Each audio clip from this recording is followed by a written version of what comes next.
बिस्मिल्लाहिर्रहमानिर्रहीम अस्सलाम वालेकुम। मैं हाँ मोहम्मद सलीम और आप देख रहे हैं मेरे यूट्यूब चैनल सलीमिया वाली। तो दोस्तों, रोज़ाना की तरह आज एक नई वीडियो लेकर आपकी खिदमत में पेश हुआ हूँ।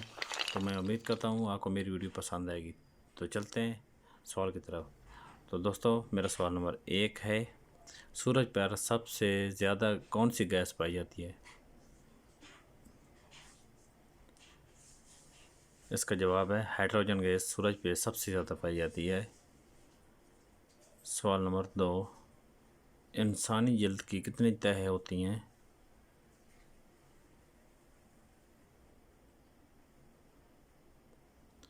तो दोस्तों, जवाब है कि इंसानी जल्द की 3 तह होती हैं। सवाल नंबर 3, रेडियो कब और किसने ईजाद किया है?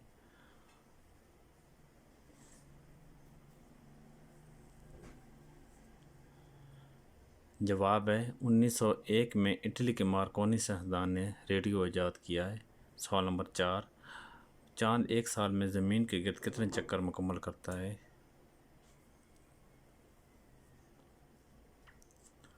इसका जवाब है कि 13 चक्कर। इसी तरह सवाल नंबर 5, इंसानी दिमाग में कितने फ़ीसद पानी होता है?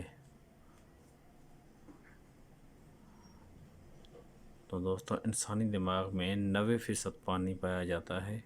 तो दोस्तों, मेरी वीडियो आपको कैसी लगी? अगर आप न्यू हैं तो चैनल को सब्सक्राइब कर दें, लाइक कर दें, दोस्तों के साथ शेयर कर देना। शुक्रिया।